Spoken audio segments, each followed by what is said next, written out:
All right. Good morning, everybody. It is Tuesday. Welcome to the No Fucks Given podcast, Living Your Authentic Life. I am your co-host, Ryan Perry, with my buddy, and look at that, I pointed the right direction, Will Cordingley. How Got are you it. this morning? I just go like this because I'm There you still go. getting used to it. Well, that's Yeah. that's the West Coast. I can't do the whole gang signs, but I figured that was like the West Coast thing, right? Well, that brings me back to middle school. Yeah, very good. Yeah, I'm doing well, Ryan. Good to see you, man. I'm All right. excited for the show today. And Me we too. gotta we gotta get the beep going again. I think we've been dropping the ball on that for a couple weeks. Well, I could do the clap if you want, but I don't. And the clap goes for too long, unfortunately. It's the only problem with the clap. And the beep, it's the timing thing. It's the whole timing thing. So, Yeah. Yeah. but today's kind of a cool episode because we have a first-time guest that you asked to bring on board. So I'm super excited to learn more. You want to tell us who our special guest is today? Yeah, I'm excited too because we are going to be talking about the intersection of fashion and authenticity, and it's going to be super interesting because we have Especially my coming friend from Nadia. you and I, right? Talking Yeah, about yeah. fashion. Well, we'll get into my my fashion philosophy, I'm sure, to hear in a second. But we have Nadia Monasilva here, and she's a fashion industry veteran, certified image consultant, and a style confidence coach with her company Rock and Zen Coaching. Nadia's mission is to help people discover their style confidence and build iconic style and experience transformation from the outside in. Nadia's big belief is that everyone is meant to be confident and successful as a result. And another one is that it's never too late to start discovering your authentic self and live a happier life. And if that's Love it. not right in line with what we do here, I don't know what is. Yeah, yeah. Well, welcome, Nadia.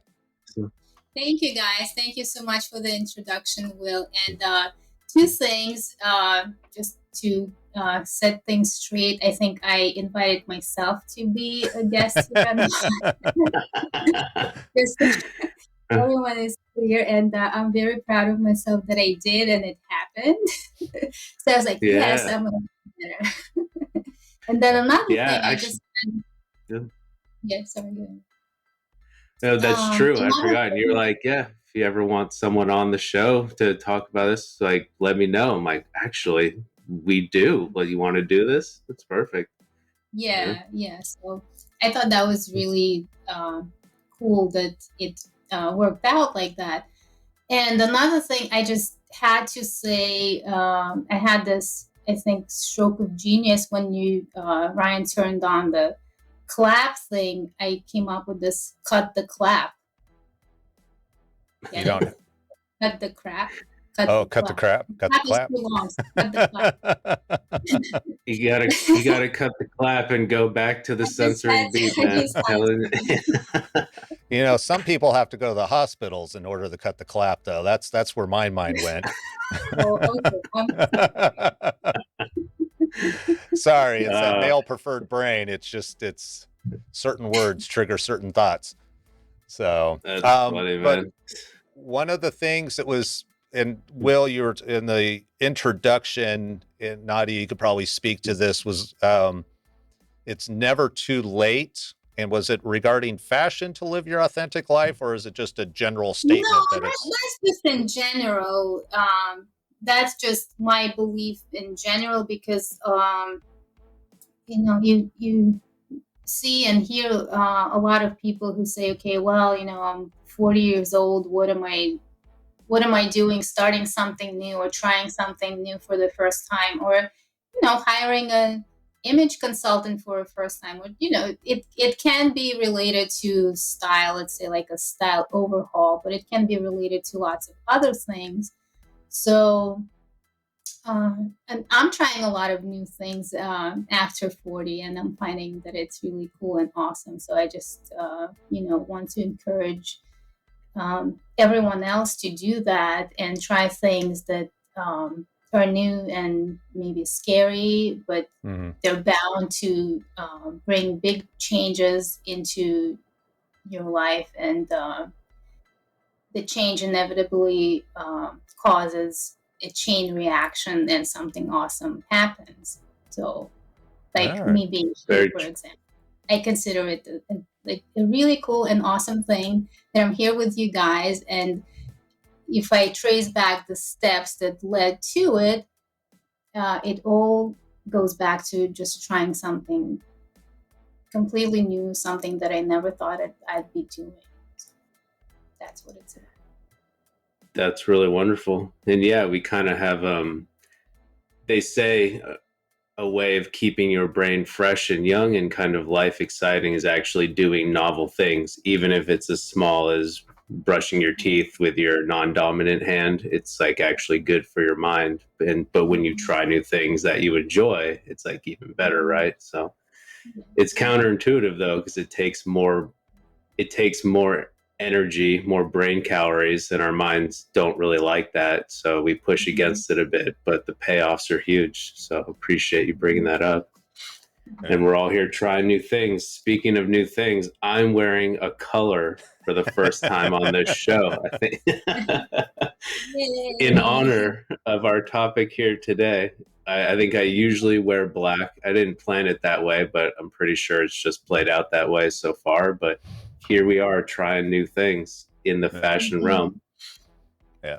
Yes, and I'm very happy that you did. Sorry, go ahead. Oh, I was going to say, and I actually noticed this morning before we got on the air. I even noticed. I'm like, holy smokes, she's already having an effect on instantly. You, Will. Yeah. Yeah. So people do notice, no matter what anyone thinks or says to themselves. People do notice. Everyone pays attention to what's well, let's jump into some of that psychology. So first of all, you are helping. First of all, let's fully understand what it is that you do as far as helping people with fashion. And I'm also kind of curious how you got into that line of work. So my background is in fashion design, and I've been working in the fashion industry for almost 25 years. I went to school for it to become a fashion designer, and that was my profession. So I worked as a designer and technical designer for many big brands like Gap and Perry Ellis, American Eagle, lots of big companies, lots of small companies over the span of my career. But about 10 years ago, I started volunteering at this organization that's called Dress for Success. And that's a nonprofit that provides career attire or work appropriate attire to underprivileged women. So when I went there to volunteer, they gave us a bit of a training and told us, how we're going to help these women. And they usually come from shelters, and they're ready to jump back into, like more of a normal life. Or sometimes it's the first time that they're ever exposed to, going for a job interview, for example. Or becoming an employee. So the organization has basically, it's like a huge dressing room with lots of work appropriate clothes, and then a woman comes in, and we help her put an outfit together that she could wear to a job interview. And then a separate part of that process is actually training them for job interviews. But I'm only going to focus right now on the dressing part.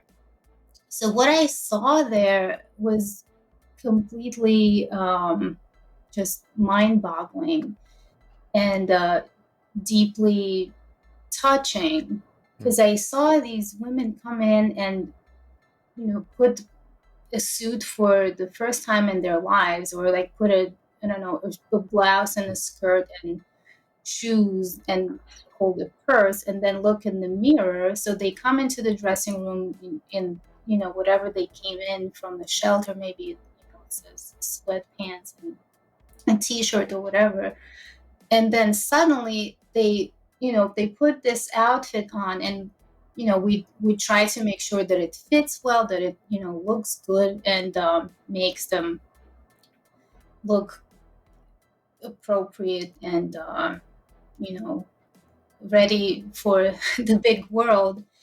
And then a woman looks at herself in the mirror, and it's just tears start streaming down her face. It inevitably happened. It was like such a powerful transformation. And then not only is she so incredulous at looking at herself in the mirror, but then suddenly something changes about the attitude that she has about herself, right? Like her shoulders straighten up, and she sees a different person that she could be, which is very big departure from what she's used to seeing in herself, right? So that's how I came to observe and believe in this transformation from outside in. And that led me to enroll again in school and get a certificate in image consulting, which is basically, you can call it a personal stylist, but it's a little more than that, because it's not just for individuals, but for businesses. Also, helping people find their iconic style, find ways to align their outer expression with their inner essence, is how I like to explain it. Mm-hmm.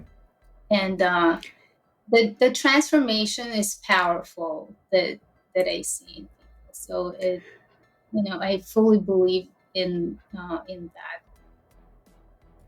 Yeah, absolutely. And you and I have done a little work together, and I was just shocked at how many elements you bring into this that I never even would have known were related to personal style and image and all these things.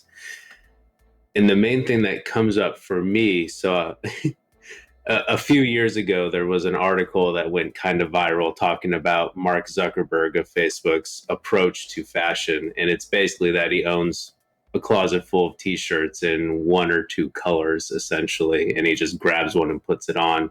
So he doesn't have to think about it. It's just two shades of gray, isn't it? There's like a light gray and a dark gray. Is that what it is? I don't think. I think that's about it. When you say multiple colors, I think it's shades of gray for him, or color. Yeah, funny. Yeah, that makes sense. When it came out, all I remember was like, oh, maybe look at that. I think that's my approach too, even though I never thought it out consciously the way he did. I guess it's very deliberate that he makes lots of decisions all day long. I'll cut this decision out, was the idea. So I kind of have the same approach. I just grab a t-shirt and put it on, and then in my mind, when we're talking about this, how do you reconcile, be like, okay, this is just what I do and that's who I am, as opposed to, say, someone else who is cultivating an image and wants to be perceived in a certain way that may not be authentic with them. So there's a lot of interesting psychological elements that go into this. And at the end of the day, of course, it's what you were saying, Nadia. How do you make your external image express yourself like authentically from what you are on the inside as well? So there's a lot of cool stuff here to explore. Yeah, definitely. Especially, just kind of going back to what you were talking about, Nadia, where you're bringing these individuals that you said primarily come from shelters, where I would imagine they probably haven't been exposed to work appropriate clothing. And I'm thinking of kind of like it's also kind of something that looks nice, maybe elegant, professional, could be a power, have more of a power look to it. Mm-hmm. And how that affects their own identity. Because, with Will and I, we talk a lot about belief structure with people, how doesn't matter how we're perceived on the outside, it's our internal belief and identity structure is all we see. It's the filters that we see the world through. So having that mirror shattered of this is who I can only be, And like, but physically being able to see it, I imagine it's got to be powerful. It's like, oh, I don't have to be this person. I can actually be this person. Yes, exactly. Mm. And I would like to connect it to the sense of confidence or self confidence, because to me, confidence is a beautiful thing. Is one of the best feelings a person can have about themselves, right? When they feel authentically confident, which is not to be confused with being cocky or arrogant or obnoxious, which are actually signs of something quite opposite, usually low self-esteem. But a lot of cool people walk around and they don't feel confident about themselves, and I find that especially true and disheartening about a lot of guys. And So one of my missions is to help men build this confidence through their image. And I um, I enjoy doing that. I enjoy working with men a lot, and I feel like maybe it's my perspective, and maybe because I'm a woman, so I see so much of women empowerment movement these days everywhere. I don't know if you guys notice that, or maybe it's just like the environment that I'm in, but I see it, from every corner, from every Really?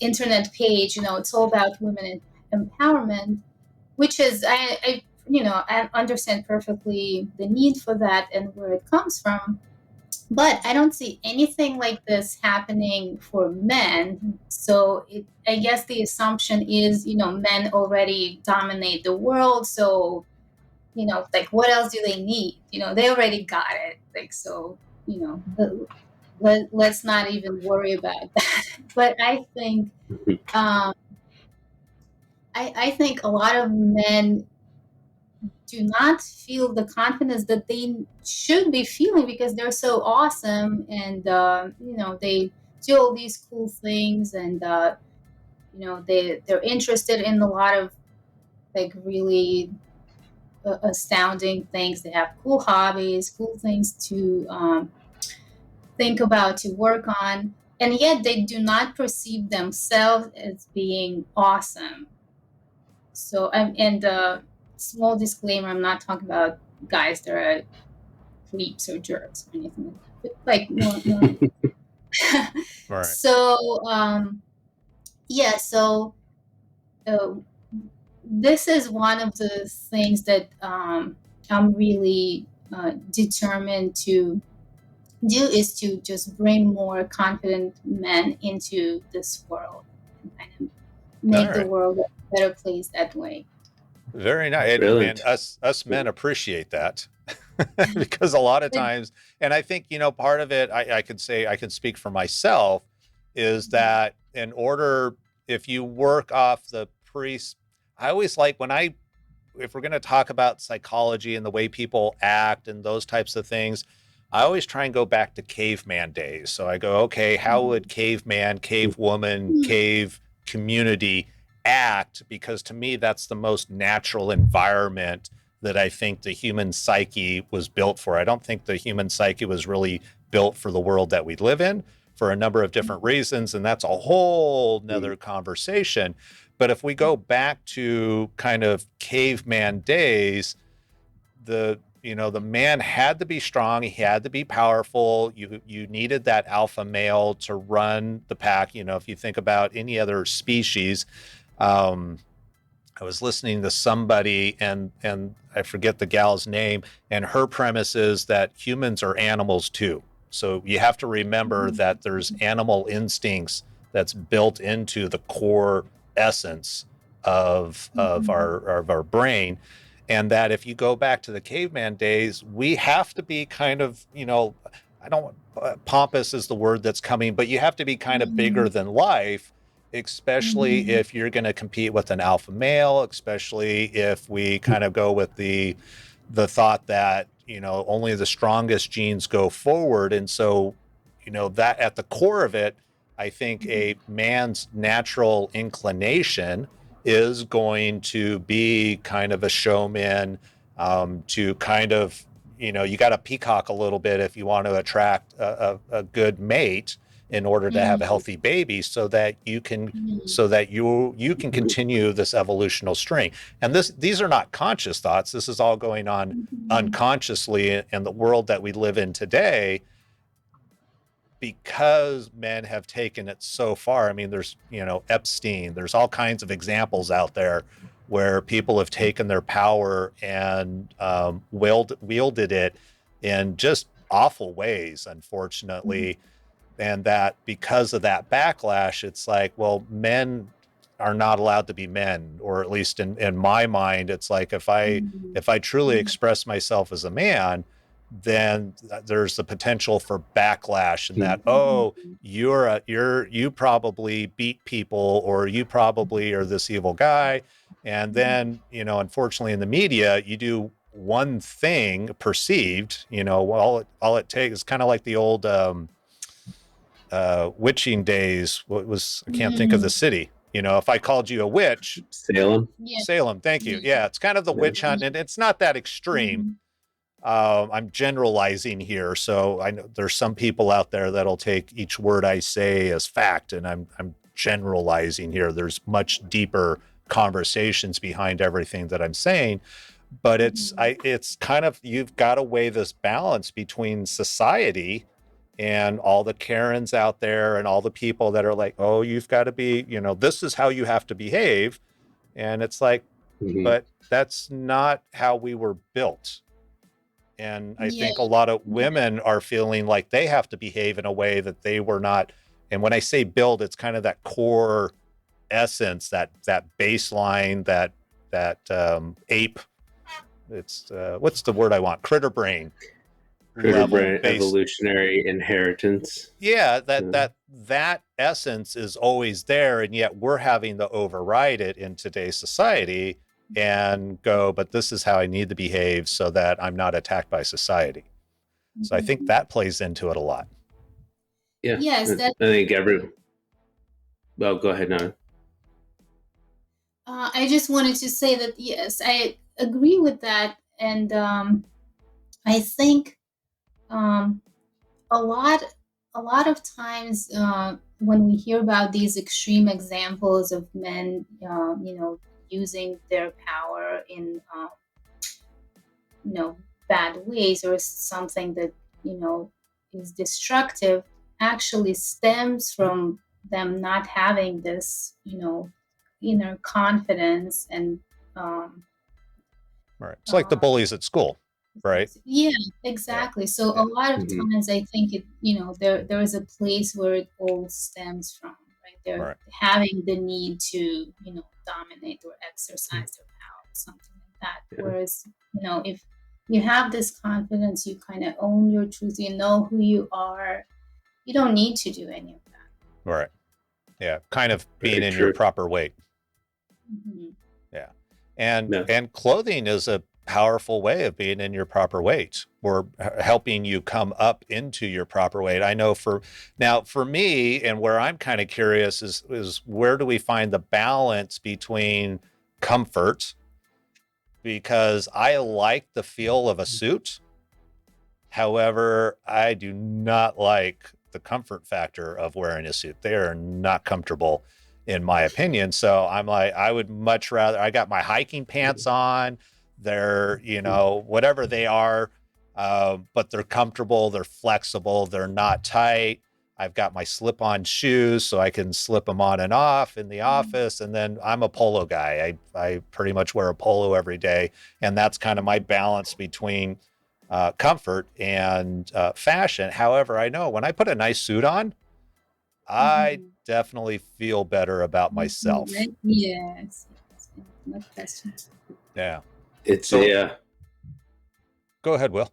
Yeah, well, it's interesting because I love wearing a suit too every once in a while. It's a great I'd say suits are pretty comfortable in my opinion.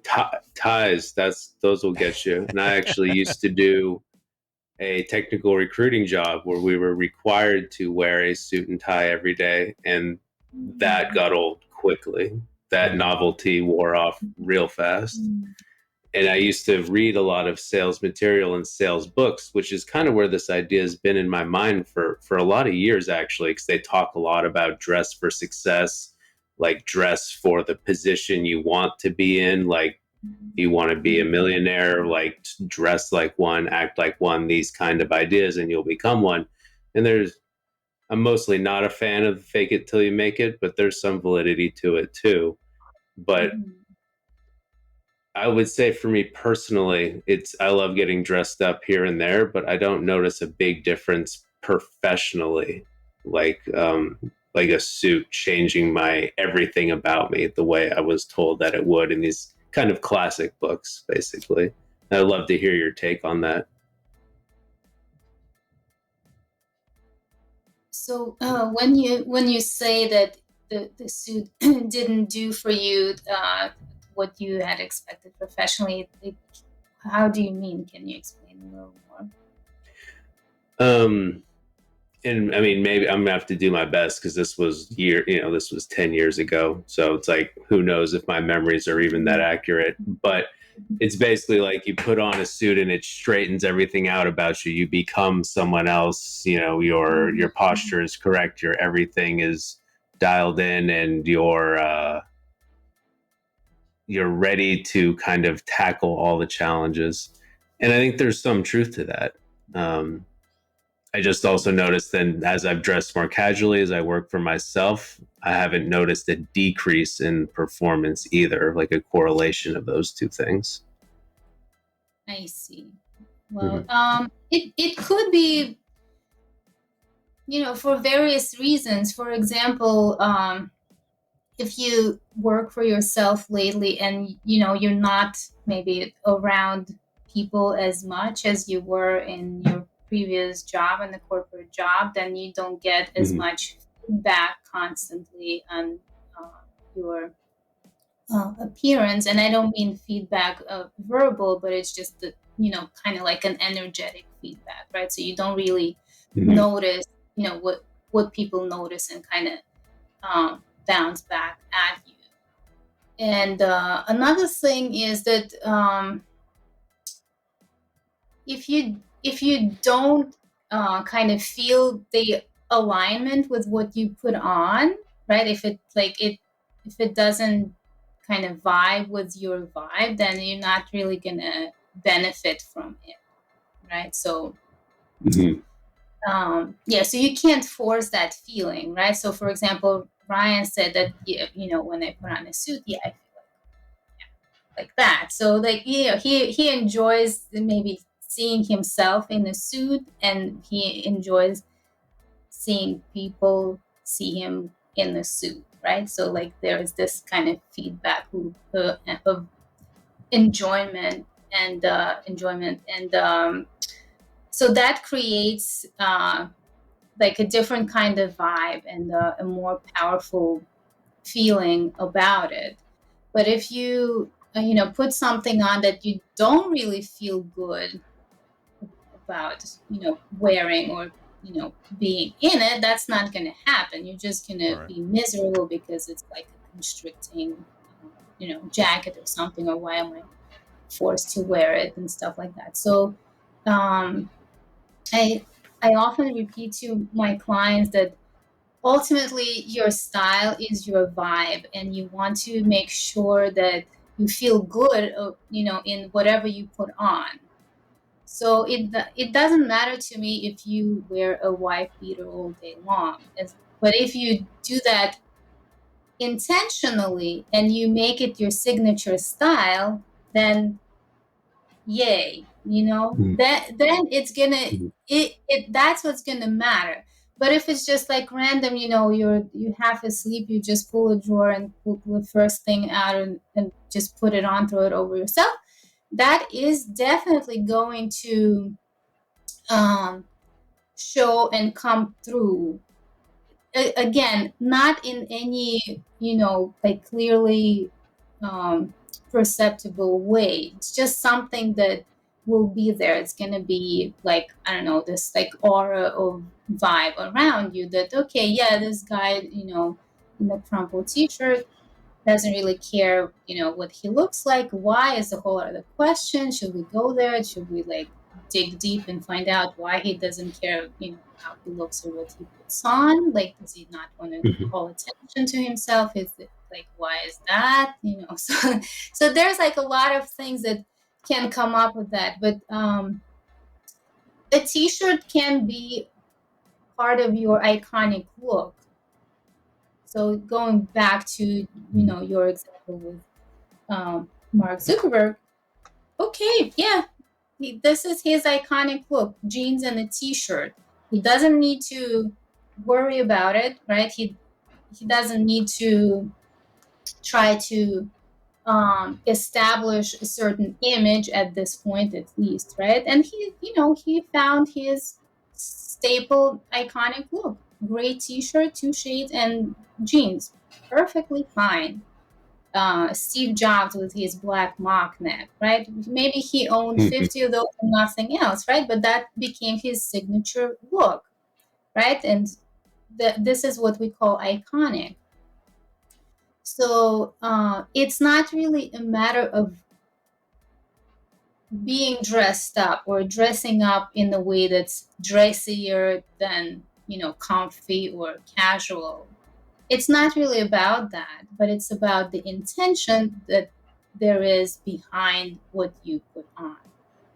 If there is no Oh, interesting. intention, then do not expect anything in return, right? If you did not put any intention, then you're just missing out on this very important aspect that can bring you joy when you look at yourself in the mirror, that can make you feel good.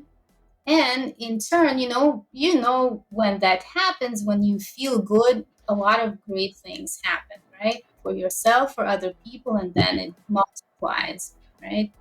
You have this big Yeah. smile when you feel good about yourself, and then suddenly, like, everyone, wow, who's that guy? I wanna know him a little better. What is he about? Why is he so happy? So that's how I see it. So Yeah. going back to Ryan, you absolutely can continue being comfortable, and nothing wrong with that. Um, Good news is that in the upcoming seasons, fashion companies will be addressing that. So you'll see a lot more dressier looking clothes that are comfortable in stores, in the And market. I'm when you working talk on that. about comfort, are we talking about fabric? Are we talking about cuts? Is it a Yes, new style? everything. So to give you an example, for example, in my day job, I'm a director of product development for a cashmere company. So we mostly create and produce cashmere sweaters. But now we're doing cashmere sets. So, for example, like a jogger, like a sweatpant type of thing, and a hoodie, or I don't know, like a zip mock jacket for guys. Um, so they look very elevated, but still super comfortable to be Mm. in. And we think that coming back to the office, people will want something like that to wear, right? So it does, it's not that you're just Ooh, wearing I never thought about sweat, that. but it's All these really, really, people, all the people post pandemic, have been wearing their jogging suits or jogging outfits, and now they got to go Mhm. back to the office, and they're like, "But I really yeah, like being in my comfy clothes." exactly, yes. Yeah. And Wow. I can attest to that myself too, that I know like 2 years ago, it would be inconceivable for me to go to work in joggers, in sweatpants. But now I'm looking at the stuff that we're making. I'm like, yeah, you know what? Yeah, it's a cashmere jogger. It looks super cool and dressy. It's a nice kind of fashiony cut or silhouette. And you know what? Yeah, it looks cool and it's super comfortable. So I don't need to, feel any different than I was when I was working from home. Mm-hmm. So there will be definitely a lot of that in the market. So people will be able to still maintain their level of comfort, but also look a little more dressed up. And a lot of people post pandemic miss dressing up. Not just women, but Mm. yeah, most women, of course, but Right. not just. So they miss that, putting something nice on and just going somewhere and showing off a little bit. Mm-hmm. So it's a nice feeling, and again, it's something that can boost your confidence. So I think you're gonna be able to get the best of both worlds very soon. Okay. I want to go back. You were talking earlier about kind of creating the iconic look. Mhm. I have some friends here locally who, are very successful international business and always dress very well, professional, the three-piece suit. The gal is always in some sort of power outfit. They ended up working with a consultant and they actually ended up toning their look back in order to make them more approachable because of local community. So I'm kind of curious, when you're working with people and kind of creating their iconic look, what is that process for you? And what is Mhm. kind of your intent for your client at the end of the session, or however it works? Mm. Mhm. Yeah, very good question. So the way I work, usually I have a first session, which is like a discovery session, and in this session, I ask people to do a little bit of homework prior to our meeting and answer some questions thoughtfully. And questions are something like, what do you want to convey?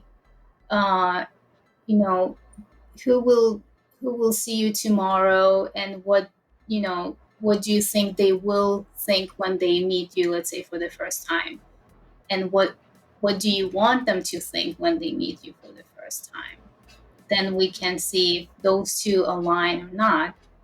I ask, of course, what people do for a living, what they mostly want to focus on in this style quest, whether it their personal life or professional life or both. I have sessions tailored specifically for online entrepreneurs because there's a lot of that happening lately. So for online entrepreneurs, it's a slightly different approach because you don't really have to worry about the bottom part of your wardrobe. But the process is still similar. So I go into those questions to just kind of get a general idea of what it is that a person wants to convey, right? How they want to be perceived. For me, it's cool, for example, always. Just kidding. So for some people, they want to be mostly perceived as powerful, or mostly perceived as sexy, or mostly perceived as um, approachable, like you mentioned. Mm-hmm. So that is one of the determining factors. And then from there, I do this assessment, which I love more than anything else. Actually, it's style archetype assessment. So there are 7 style archetypes, and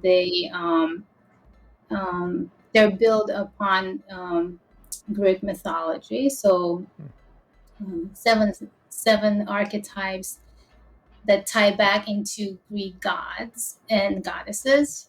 And so just to give you kind of a quick idea, so archetypes like classic, dramatic, sporty, things like that. 7 in total. And that when we do that, usually we see a picture of like where the person is and where they want to go in their style discovery.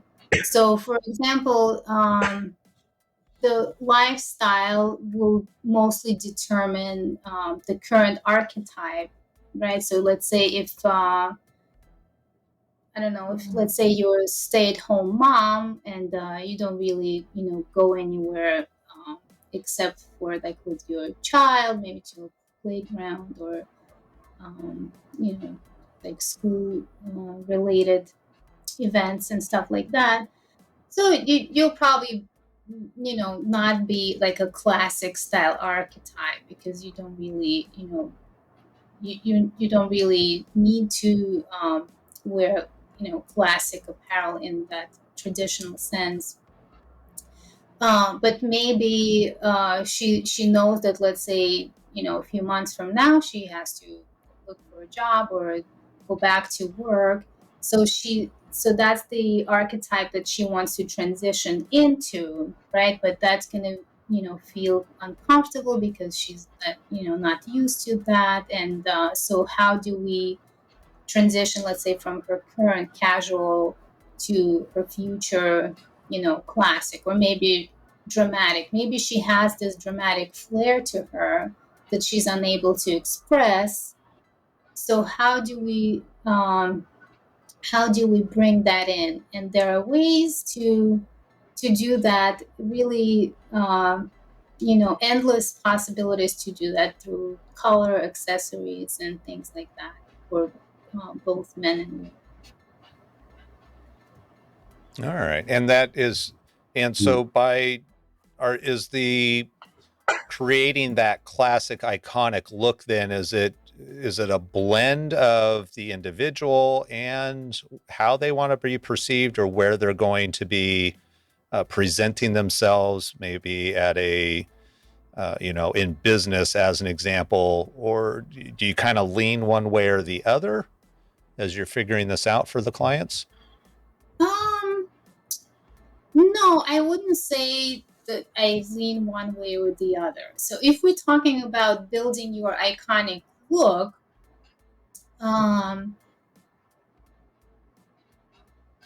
we really want to bring out your inner essence to the outside.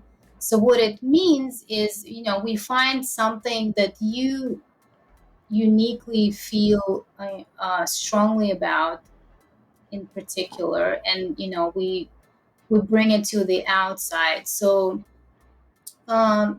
it starts with color, because color is, first of all, is the most obvious and most powerful aspect of our outside persona. And how we perceive other people and ourselves changes depending on the color that they wear. So the first step is to determine the person's best, most flattering colors.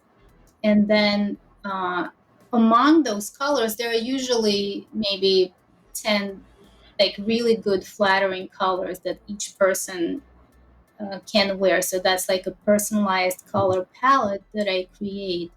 And the approach to that is scientific. It's not subjective at all.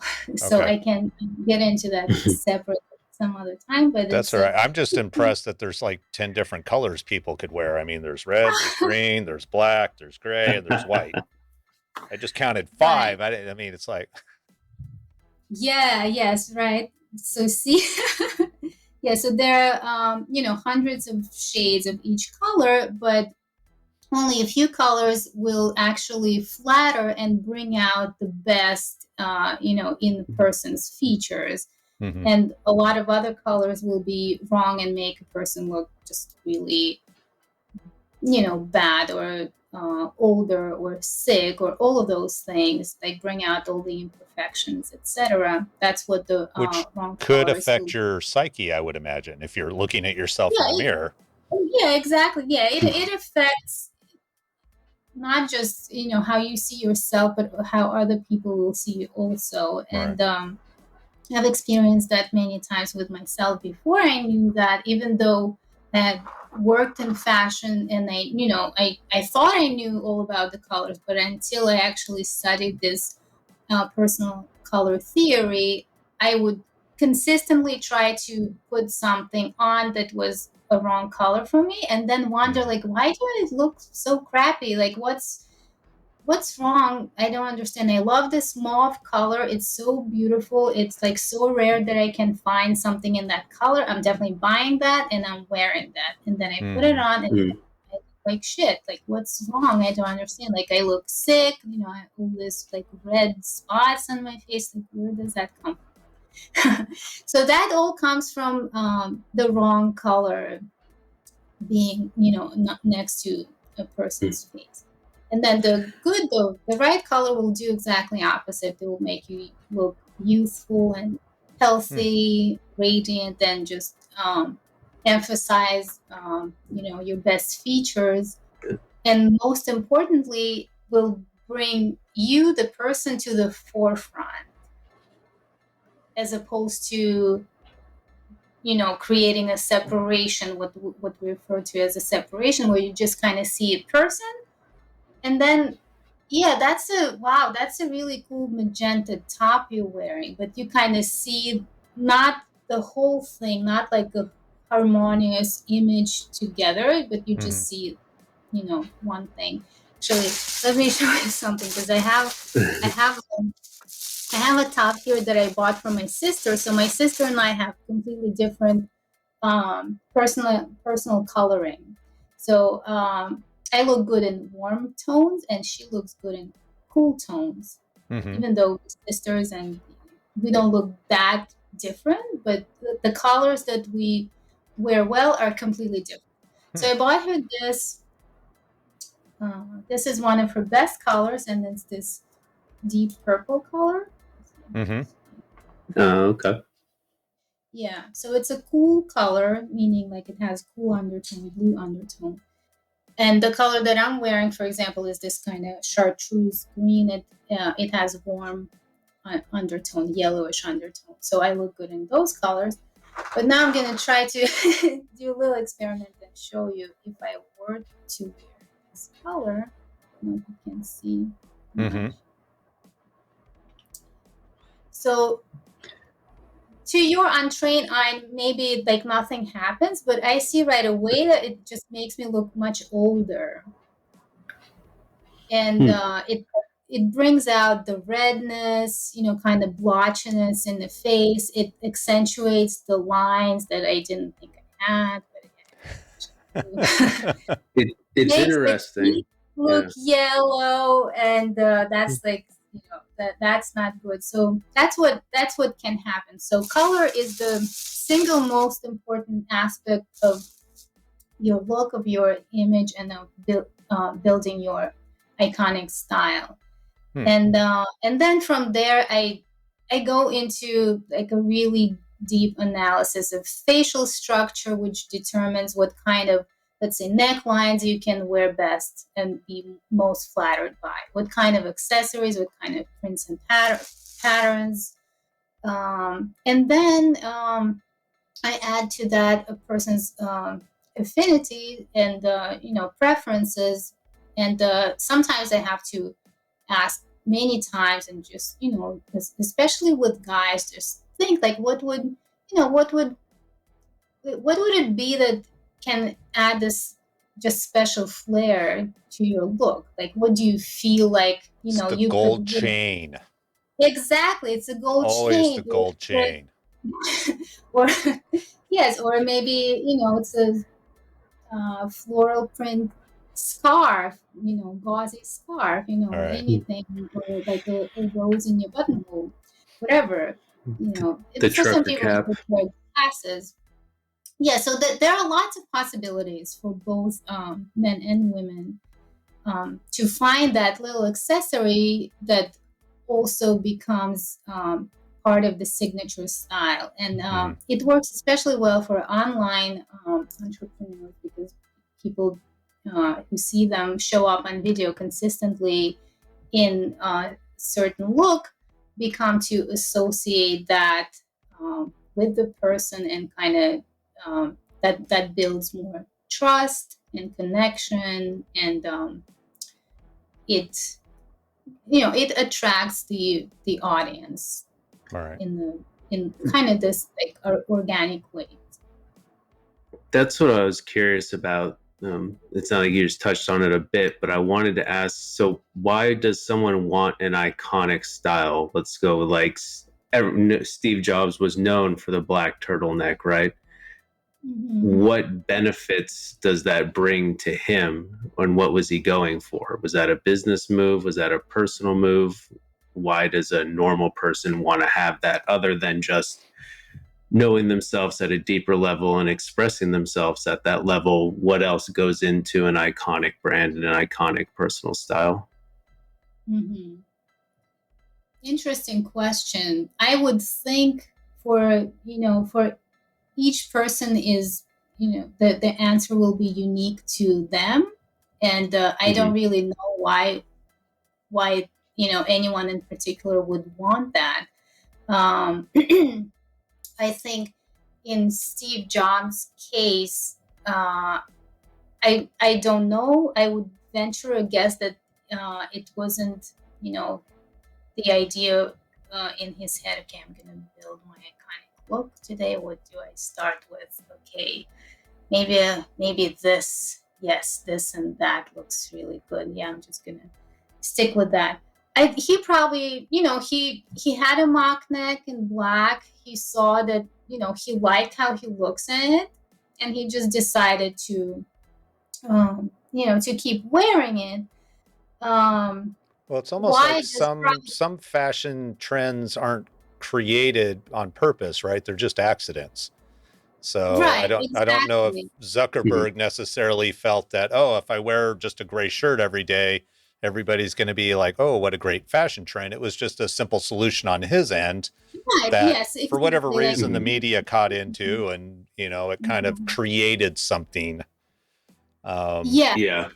And well, it became a big story. If I read about it, I'm like, why do I know that Mark Zuckerberg only has 2 T-shirts and wears a hoodie, and this is his thing? Like, that's not news, really. He would go, except for the fact that he would go visit dignitaries. He would travel to other countries, and he's, I don't know who he met, but I remember he's like, okay, you're going to go meet the prime minister of Japan or something, and here I am, going to walk in with my gray T-shirt. And I think some people found it very disrespectful in the business, right? So there is this belief, and there's an identity that you dress for success, and yet here's a very successful person who is not dressing appropriately. How dare you?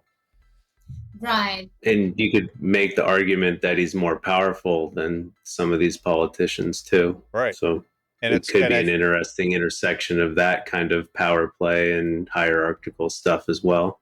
Right. And is it a potential that he was comfortable in his own weight and didn't have to be swayed by outside sources, right, as to what is appropriate? We could also, is he internally referenced or externally referenced? How important is it what the outside world says about him, as long as, or if he's more internally referenced and how he feels is confident and strong, doesn't really matter what I wear.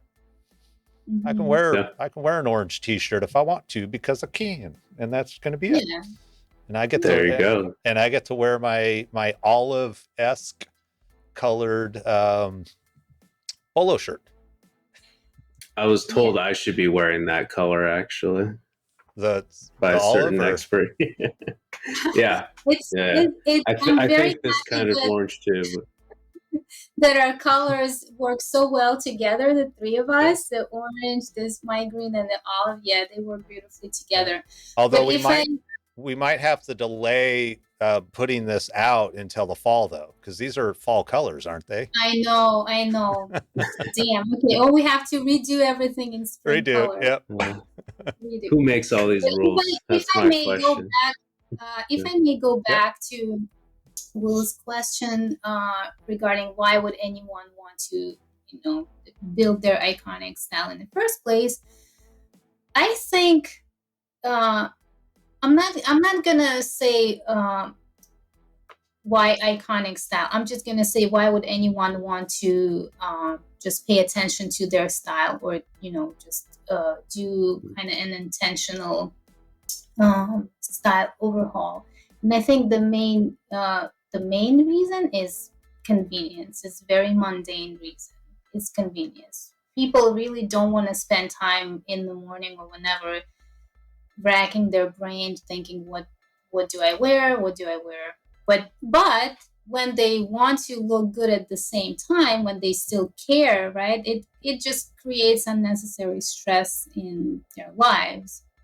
So from from my experience working with clients before and after, usually after they're just so relieved that they never have to think twice, will this color shirt look good on me? And spend time in the fitting room, or they ask their boyfriend or girlfriend, what do you think? Never ever again, right? Because they have their color palette, they just know, right? So that's like an ultimate relief. Will this top work with this bottom? Oh, I don't know. Should I buy it? Should I not? Again, never in this situation, because in your color palette, all colors work together in harmony. Prints, same thing. Like, do prints look good on me, or what kind of prints should I buy, or should I not?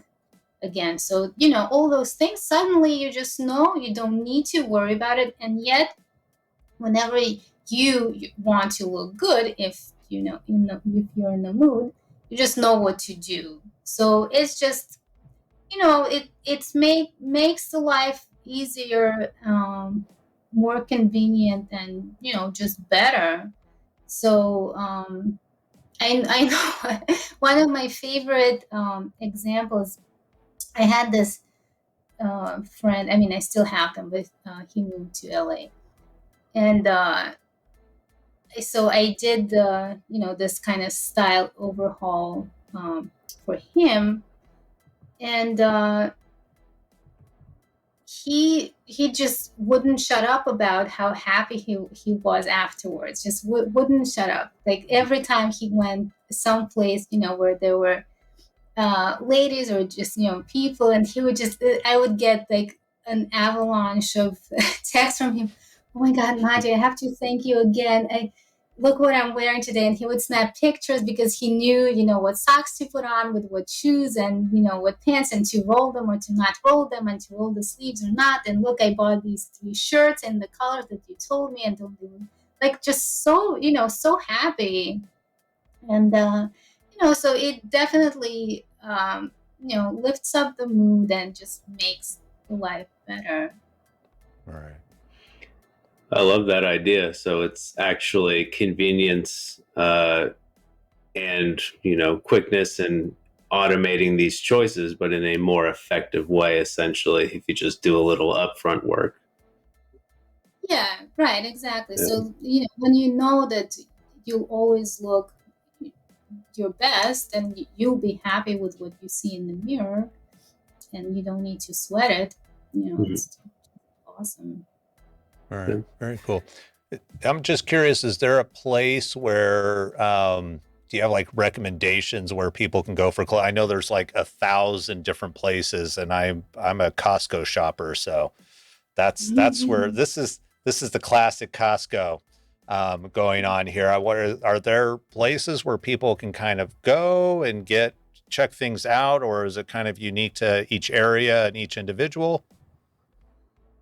Well, yes. Online, there is a ton of resources to free resources that can help a person at least get going and start with finding their best colors.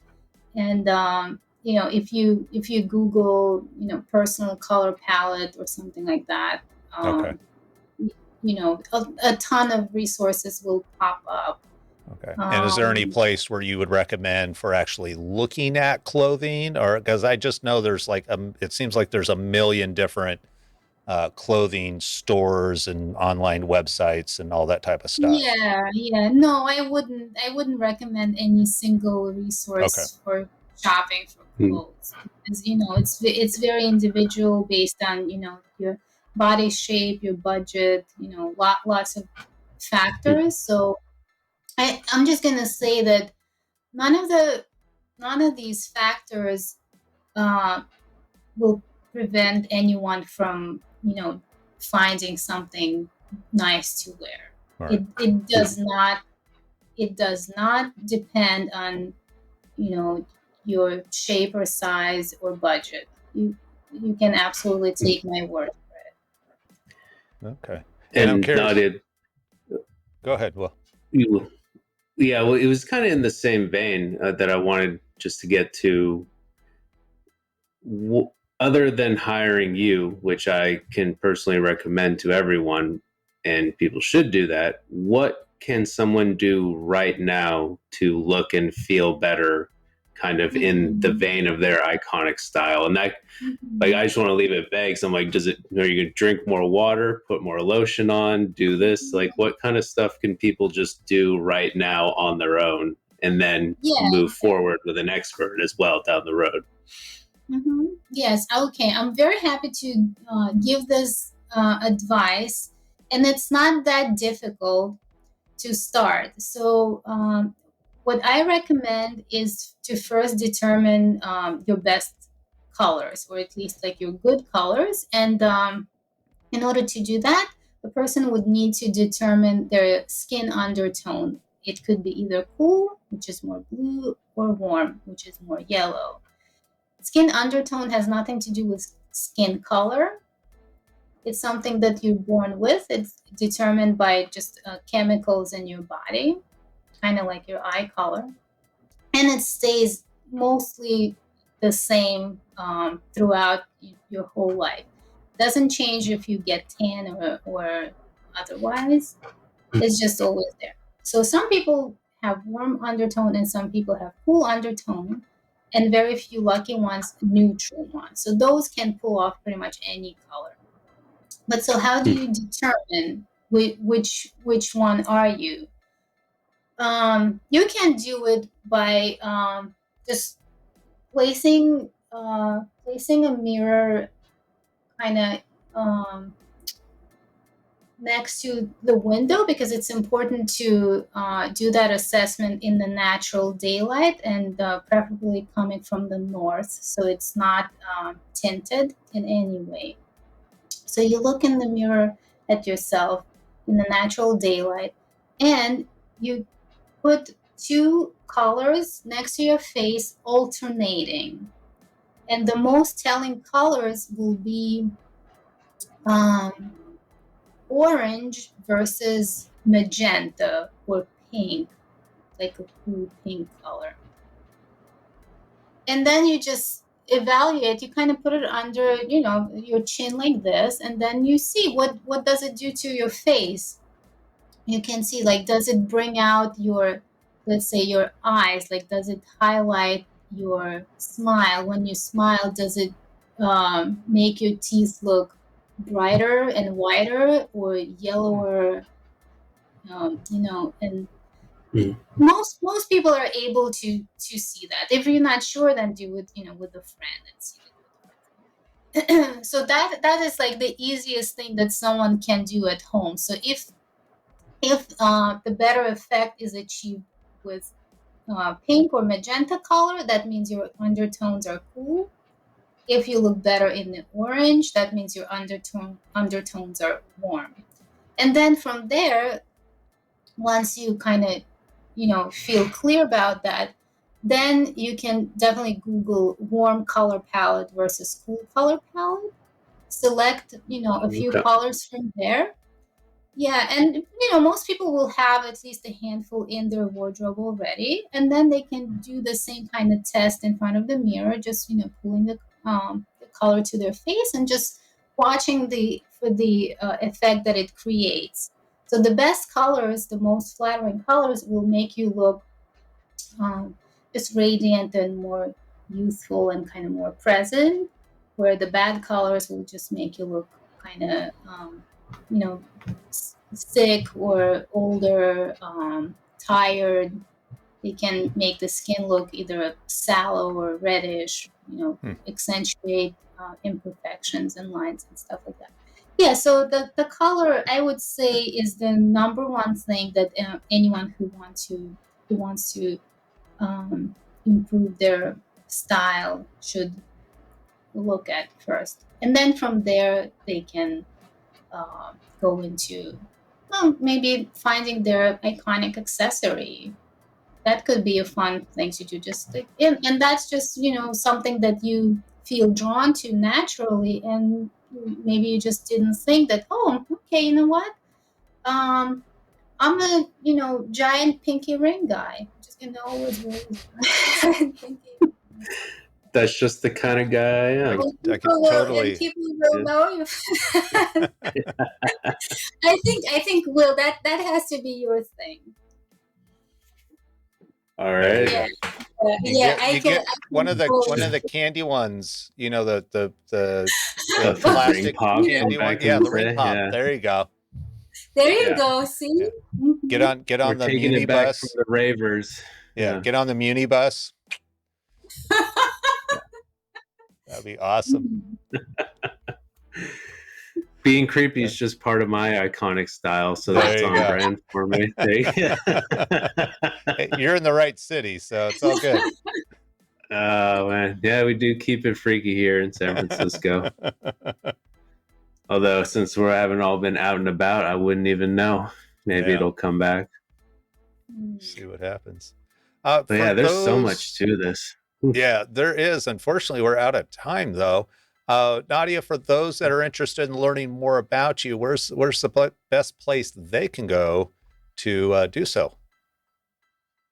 So the best place is to go to my website, nadiamanasova.com, and then there is a place where you can sign up to be on my mailing list or to book an iconic style discovery session. I'm also on Instagram as Rock and Zen Style Coaching. Rock and Zen. Love it. Love it. You get it, right? You get it. Zen. Yeah. Yes, I was so happy when I came up with that. I was like, yes, I'm really into, I'm really into rock and roll, but I also want to, be Zen. Cool. How do I tell people that that's, who I am, so that wrong people don't come to me ever? Well, and there's another great thing about style, right? It helps kind of select people that you bring into your life, and it'll push other people away potentially just based on rapport. It's kind of a part of a rapport. Yeah, yeah, exactly. Because there is a huge aspect of personal styling that I'm not into at all, and I'm never gonna do. So I don't want people to get like any wrong ideas that that I'm gonna do trend reports or like shopping sprees with them. Right.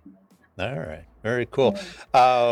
If you could give like one life lesson or big whatever to the audience, what would that be?